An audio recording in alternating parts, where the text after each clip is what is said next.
잠언 21장 15절에서 31절까지 말씀. 교도 가실 때 제가 먼저 15절을 읽겠습니다. 정의를 행하는 것이 의인에게는 즐거움이요 죄인에게는 패망이니라. 명철의 길을 떠난 사람은 사망의 해중에 거하리라. 연락을 좋아하는 자는 가난하게 되고 술과 기름을 좋아하는 자는 부하게 되지 못하느니라.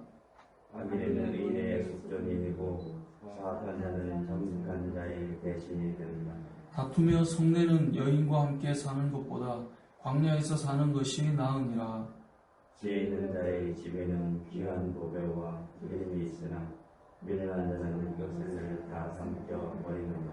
공의와 인자를 따라 구하는 자는 생명과 공의와 영광을 얻느니라.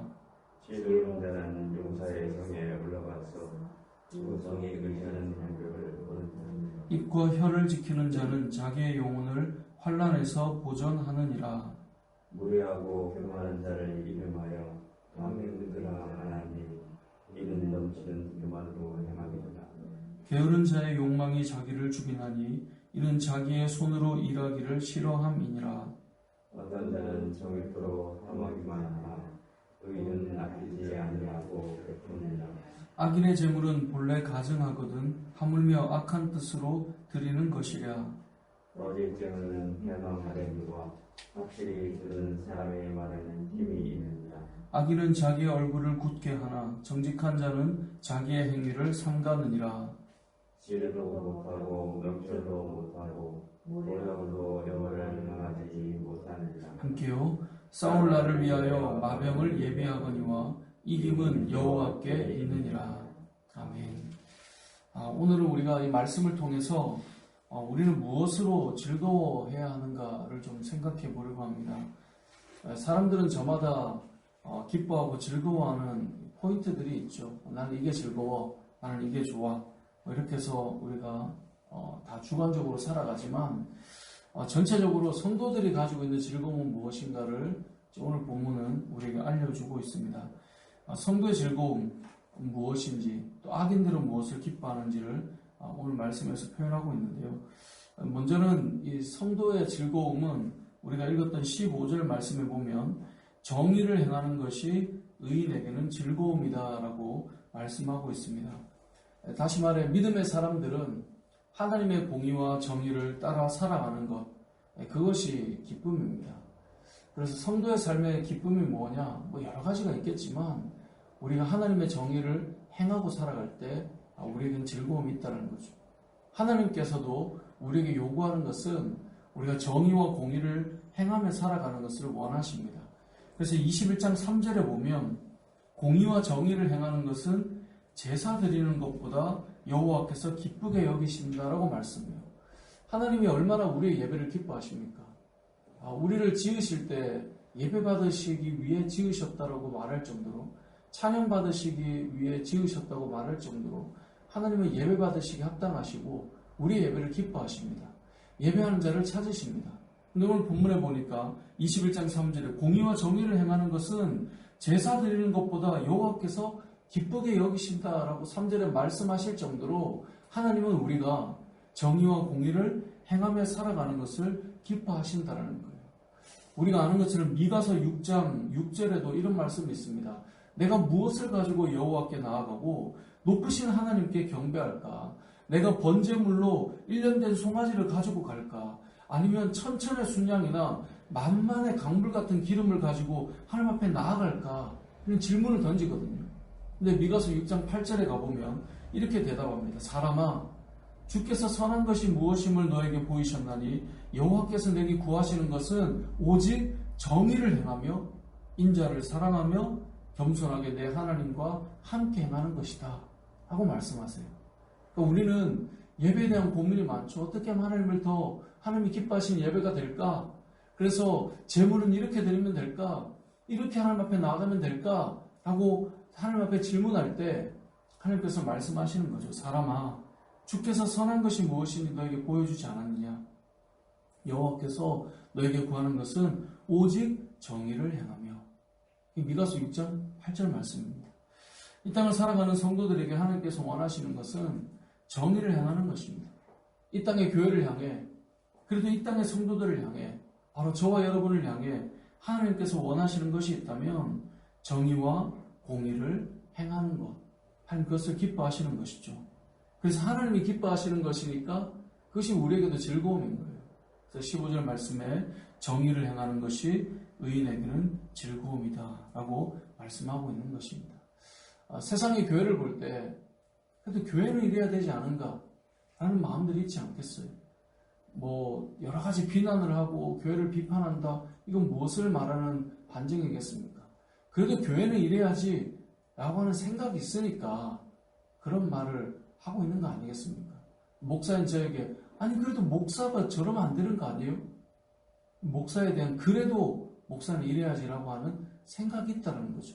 세상은 그래도 교회는 정의롭기를 원하고 하나님의 공의를 드러내기를 원하신다는 겁니다. 예전에 제가 그런 말씀 드렸지만 지하철에서 막 어떤 분이 싸움이 붙었어요. 막 싸움이 붙었는데 아무튼 뭐 저는 중간에 들어서 잘 모르겠지만 한 분이 이제 뭐 교회 다니는 얘기가 나왔나 봐요. 근데 그렇게 얘기하시더라고요. 교회 다니는 사람은 사람 아니냐고 그러면서 막 얘기를 하고 그분이 내리셨는데 가끔 그런 생각 들 수도 있죠. 아니 교회 다니는 사람도 그럴 수 있지, 우리도 그래 막 이렇게 말하고 싶을 때가 있겠지만 그래도 우리가 우리의 생각에 우리의 입으로 나는 뭐 달라, 나도 죄 짓고 살 거야 이렇게 말하지 못할 세상이 우리를 향한 기대감이나 하나님이 우리를 향한 기뻐하심이나 또 우리의 마음의 즐거움이 무엇이냐, 결국은 우리는 하나님의 공의를 드러내고 살아가는 것이 우리의 기쁨이고요. 그래서 우리가 오늘 이 새벽에 이제 이따가 기도할 때 우리 땅의 교회를 위해서 좀 기도했으면 좋겠습니다. 그래서 교회는 이렇게 가야지, 다른 데는 다 그래도 믿음의 사람들은 이렇게 가야지, 그것이 우리의 기쁨이라는 것입니다. 두 번째로 우리가 즐거워하는 것이 무엇인가? 그래서 26절에 나오는데요. 우리 26절을 같이 한번 읽어보겠습니다. 시작. 어떤 자는 종일토록 탐하기만 하나 의인은 아끼지 아니하고 베푸느니라. 아멘. 의인들의 삶은 아끼지 않고 베푸는 것이 기쁨이라는 거예요.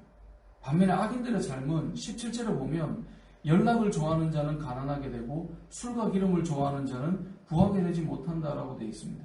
그러니까 악인들의 삶은 세상에서의 쾌락과 즐거움을 향해 나아가는 것이 악인들의 즐거움이에요. 반면에 믿음의 사람들의 즐거움은 내가 가진 소유를 내 입에 넣고 내 즐거움으로만 살아가는 것이 아니라 아끼지 않고 베푸는 것이 기쁨이라는 것입니다. 의인의 즐거움이 뭐냐? 의인의 즐거움은 베푸는 기쁨을 가진 사람들이에요. 그래서 베풀 줄 아는 그 삶을 살아간다는 거죠.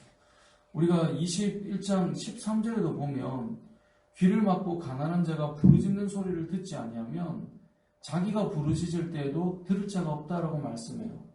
그러니까 다른 어려운 자가 가난한 자가 막 부르짖는데요. 거기에 귀를 막았다면 우리도 늘 부하지 않을 수도 있잖아요. 우리가 어려울 때도 있는 거거든요. 우리가 부르짖을 때 들어주는 자가 없다라는 거예요.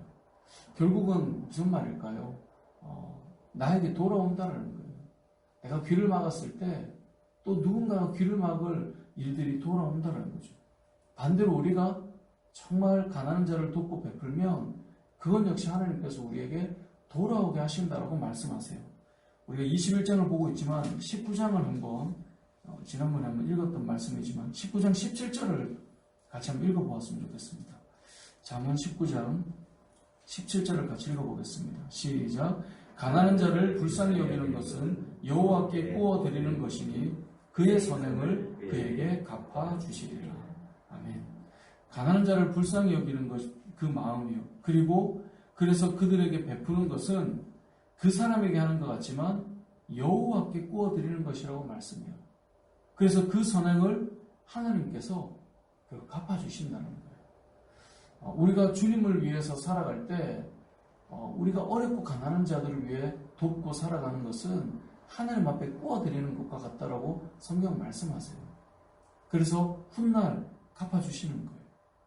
신명기 15장 11절에도 이렇게 말씀합니다. 땅에는 언제든지 가난한 자가 그치지 아니하겠으므로 내가 내게 명령하여 이르노니 너는 반드시 내 땅 안에 내 형제 중 곤란한 자와 궁핍한 자에게 내 손을 펼지니라. 그러니까 가난한 자가 우리 주변에 늘 있는 거죠. 그들을 향해 내 손을 펴주라는 거예요. 도와주라는 거예요. 그게 뭡니까? 성도의 기쁨이에요. 그래서 성도들은 인색한 자들이 아니에요. 성도들은 나누는 기쁨을 누리는 자들이에요. 내 주변에 있는 사람들에게 작은 것 하나라도 나눠주는 사람. 예전에도 말씀드렸지만 많이 가졌다고 나누는 건 아니에요. 많이 가졌다고 그것을 사용할 수 있느냐? 그건 아니더라고요. 어떤 사람은 소유가 적은데도 베풀기를 즐거워하는 사람이 있고요. 어떤 사람은 많이 가져도 인색한 자들이 있죠. 성경은 이렇게 말씀해요. 하나님의 사람들은 나누고 베푸는 것을 즐거워한다는 것입니다. 사랑하는 성도 여러분, 나누고 베푸는 즐거움을 누리며 살아가시길 원합니다.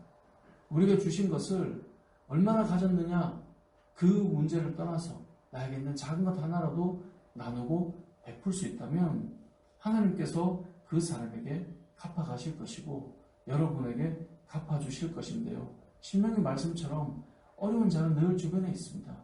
문제는 우리의 마음이고요. 우리가 베풀고 나누지 못한다는 것인데 하나님께서 갚아주신다라는 사실을 기억하시고 베풀고 나누었으면 좋겠습니다. 말씀을 맺겠습니다. 성도들이 살아가면서 즐거워하는 것들이 여러 가지가 있겠지만 오늘 본문을 통해 우리 두 가지를 기억했으면 좋겠습니다. 첫 번째는 정의를 행하는 것. 하나님께서 원하시는 정의를 행하는 것. 여러분 오늘 하루의 삶 속에 하나님의 공의와 정의를 따라 살아가는 것. 그것이 우리의 기쁨입니다. 누가 인정해주지 않아도 우리는 주의 말씀대로 나아가는 것. 그것을 기뻐하시고 또 한 가지는 우리가 우리 주변에 있는 자들에게 인색한 자들이 아니라 베풀고 나누는 하루의 삶을 살아서 여러분에게도 기쁨이 되고 그 사람에게도 기쁨이 되고 하나님께서도 기뻐하시며 여러분에게 갚아주시는 그런 복된 인생 살아가시길 주님의 이름으로 축복합니다. 아멘.